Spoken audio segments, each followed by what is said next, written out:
በብሽቅ ውስጥ መጥፎ ነገር ለማውጣት ለመጣላት የሚጠቀሙበት ሰዎች የእግር ኳስ ትርጉሙም አይደለምና በሚገባ መተው አለበት። አንዳንዴ የተለያዩ ማህበራዊ ድረገጽ ፕላትፎርሞች ላይ የምትመለከታቸው ነገሮች ጥሩ አይደሉም ማለት ክለቦችን ለሆነ ነገር መጠቀሚያና መበሻሸቂያ መሰዳደቢያ ያደርጉታልና የማንቸስተር ዩናይትድ ችግር አሁን ላይ እኔ ብዙዎች እንደሚወቅሱት የተጫዋች ወይም የብሩኖ ፈርናንዴዝ ወይ የሆነ ስም ጠቅሰህ የምታነሳው ተጫዋች ነው ብያለሁ። እድለኛ ነኝ ቤኪ፣ በነገራችን ላይ በሁለቱ ዘመን የተፈጠርኩ ሰው ነኝ እኔ። እሺ ጤና ይስጥልኝ። ዛሬ ከማን ጋር ነኝ? ሰለሞን አባቡ እባላለሁ። ወጣት ጋዜጠኛው የኢቢሲ ጋዜጠኛው ሰለሞን አባቡ ነው ዛሬ ይዤላችሁ የመጣሁት። ሰውዬ ስላገኘሁ ደስ ብሎኛል፣ አክብሬን ስለመጣ። እኔም በጣም አመሰግናለሁ ስለጋበዝከኝ ቤኪ። ልክ ሌሎቹ እንዳልኳቸው ወጣት ጋዜጠኞች ከምላቸው ከማከብራቸው ከማደንቃቸው ውስጥ አንዱ ነህና አክብሬን ስለመጣ አመሰግናለሁ። በጣም በርታልኝ። በጣም ነው የማመሰግነው። ለአንተም ለስራ ጥረት በጣም ትልቅ አክብሮት አለኝ። ያመሰግናለሁ።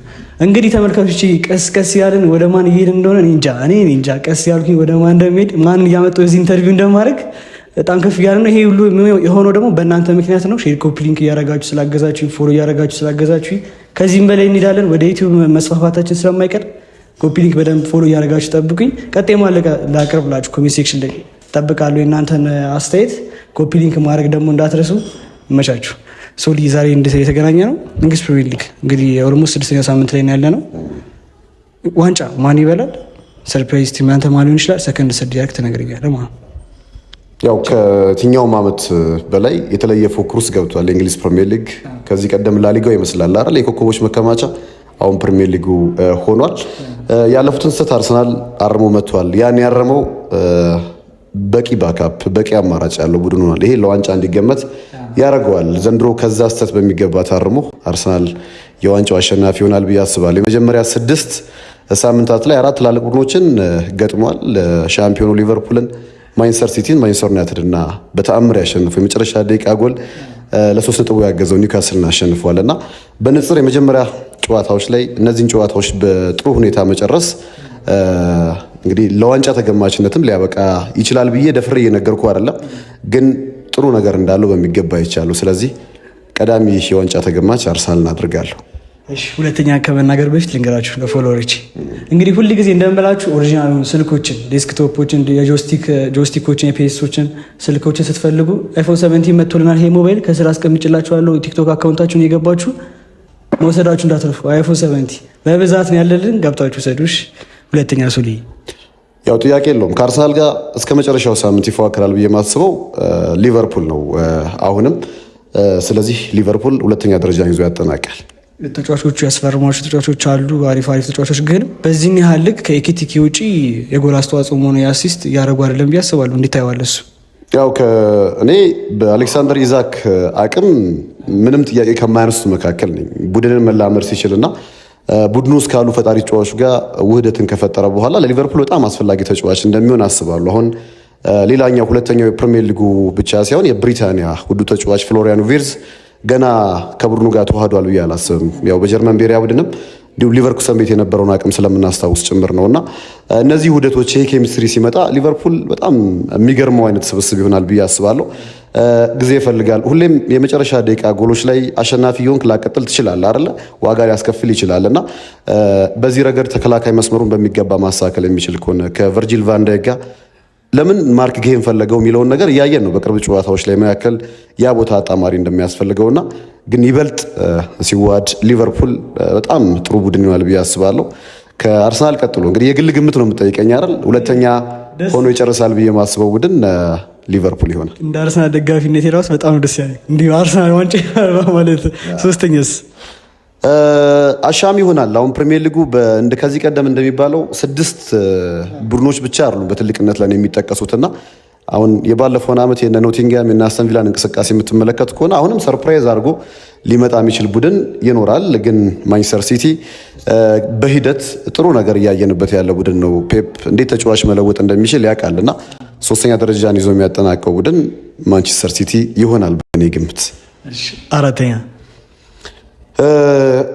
ምን መሰለ ገና የዝውውር መስኮቱ ላይ ቼልሲ ምናልባት ከባለፉት ጊዜያት ለውጦችን አድርጓል በሚገባ ማሪስካም ትምህርት ወስዶበታል ብዬ አስብ ነበር። ግን አሁንም አልመጣልኝም፣ የቡድኑ ቀመር በሚገባ አልመጣልኝም እና የሻምፒየንስ ሊግ የመጀመሪያ ደረጃዎቹን ይዘው ያጠናቃሉ ወይ?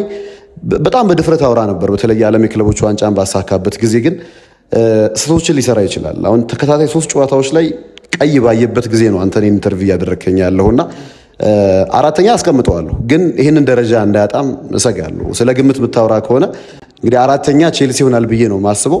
ግን ደግሞ ሌሎች እነ ቶተናም የመጡበት መንገድ በጣም አስደናቂ ነው።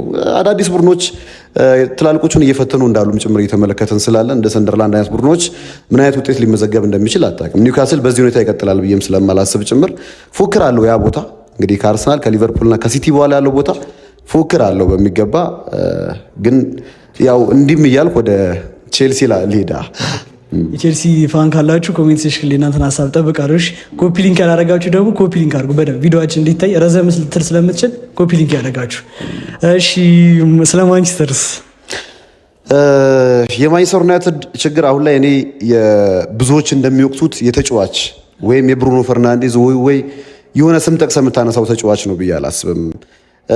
የአሰልጣኝ ለውጥ ካደረገባቸው ጊዜያቶች በኋላ የቡድኑ እያንዳንዱን ውጤት የምትመለከት ከሆነ ውጪ ጉዳዮች በጣም የጎሉ እንደሆኑ አይተናል። ሶሻየር ሲመጣ በሀገሩ በጣም ስኬታማ ቡድን ሰርቶ እንደነበር ታስታውሳለህ። ቴናግ በአክስ ቤት የሻምፒየንስ ሊግ ግማሽ ፍጻሜ ተፋላሚ አክስንም ኤርዲቪዚዮ ላይ በጣም ውጤታማ ቡድን አድርጎት ነበር። በጣም ተስፋ ይጣለባቸው ሩበን አሞሪም የፖርቹጋል ሊግ ላይ ብቻ ሳይሆን ሻምፒየንስ ሊግ ላይ በሜዳ እነ ሲቲ እና አርሰናል እንዴት እንደፈተነ እናስታውሳለን። እና ተስፋ ይጣልባቸው ነበር ሲመጡ። አሁን ግን ያለው ሲስተም ለአሰልጣኞቹ በጣም ጥሩ ነው ብዬ አላስብም። እና ስለዚህ አሰልጣኝን ከመቀየር ወይም እስከ 200 ሚሊዮን ፓውንድ እያወጣ ተጫዋች ከማምጣትን ባሻገር ቡድን ውስጥ ያለው የቀደመ አሰራር ስኬታማ በነበረ ሰዓት የነበሩ ጥሩ ነገሮች ምን ነበሩ የሚለውን ነገር በሚገባ ማሰብ ያስፈልጋልና እኔ ዩናይትድ ጊዜ ይፈልጋል። አሁንም በሚገባ ለምን እነ ጋርናቾ ለምን እነ ራሽፎርድ ለማሊያ ፍቅር የሚጫወቱ የቡድኑ ታዳጊ ተጫዋቾች ሲወጡላ ነበር ጥያቄ ሳንሳ የነበረው በግሌና ስለዚህ የቡድኑ ሲስተም በሚገባ መሻሻል አለበት። ቤኪ እንግዲህ የማንቸስተር ደጋፊ ካላችሁ እስቲ የማንቸስተር ችግሩ ምንድነው? ኮሜንት ሴክሽን ላይ እስቲ በደንብ አስቀምጡልኝ። ሶል እንግዲህ የራሱን ሀሳብ ተናግሯል። እናንተን ሀሳብ ኮሜንት ሴክሽን ላይ እጠብቃለሁ። ሶል ክርስቲያኖ ወይስ ሜሲ? እድለኛ ነኝ ቤኪ። በነገራችን ላይ በሁለቱ ዘመን የተፈጠርኩ ሰው ነኝ እኔ። ለ20 ዓመታት በዚህ ደረጃ እግር ኳስን መጫወት፣ በዚህ ደረጃ በዓለም አቀፍ ሽልማቶች ላይ ጎን ለጎን ሆኖ መፎካከር፣ በማይቋረጥ አቋም ለብዙዎች ምሳሌ መሆን ከባድ ነው። እነ ፔሌ እነ ማራዶና በዚህ ዓመታት ልዩነት አላረጉትም የቀደሙትና የሁለቱም አድናቂ ነኝ። ሜሲን የሚመስል ሰው ዳግም ይፈጠራል ወይ እላለሁ በድጋሚ ከባድ ነው። ግን ሮናልዶን የሚያክል ሰው አለ ወይ በእንደዚህ አይነት የእግር ኳስ ስብዕና ጥያቄ ይኖራል። የሁለቱም በጣም ልዩ ወዳጅ ነኝ። ግን በጣም እንደው የመጨረሻ ወደ ስሜት ቅረብ ምናምን የምትለኝ ከሆነ ወደ ክርስቲያኖ ሮናልዶ አደላለሁ። ፋይናሊ በደንብ በቃ ፎሬቨር ሲያርሰብል ደስ በል ያምር ዲስላኪ። በመጨረሻ የምትላችሁ ነገር አለ? እንግዲህ እግዚአብሔር ያክብርልኝ። አንተንም በጣም አመሰግናለሁ። ምለው ነገር እግር ኳስ ነው ስያሜው ራሱ ብዙዎችን አንድ የሚያደርገው ነው። በጣም ደስ የሚሉ ብሽቆችን ወዳለሁ እግር ኳስ ላይ ግን ከዛ የወጡ እግር ኳስን ከመርሁ ከሀሳቡ ባሻገር ደግሞ በብሽቅ ውስጥ መጥፎ ነገር ለማውጣት ለመጣላት የሚጠቀሙበት ሰዎች የእግር ኳስ ትርጉሙም አይደለም እና በሚገባ መተው አለበት። አንዳንዴ የተለያዩ ማህበራዊ ድረገጽ ፕላትፎርሞች ላይ የምትመለከታቸው ነገሮች ጥሩ አይደሉም ማለት ክለቦችን ለሆነ ነገር መጠቀሚያና መበሻሸቂያ መሰዳደቢያ ያደርጉታልና ኖርማል የምታስደስተው የምታስቀው ብሽቅ ደስ ትለኛለች። በዛ መንገድ የሚሄዱትን አከብራለሁ በሚገባ። ሶሊ በጣም አመሰግናለሁ። እንግዲህ በእናንተ ተማምናል። የሶሊን አስተያየት እንደሰማችሁት ነው። ከስራ አካውንቱን አስቀምጣለሁኝ። የገባችሁ ፎሎ አድርጉልኝ። የሰለሞንን አካውንት በደንብ ፎሎ አድርጉልኝ። ኮፒ ሊንክ አድርጉልኝ። ሌላ ማንን ቀጣይ ደግሞ ማንን ላቅርብላችሁ ኮሜንት ሴክሽን ላይ አስቀምጡኝ። ሼር ኮፒ ሊንክ ማድረግ እንዳይረሳ። አዲስ ከሆናችሁ ደግሞ ለቪዲዮ ፕላስ ምልክቷን የተጫናችሁ ቤተሰብ ሁኑ። አመሰግናለሁ።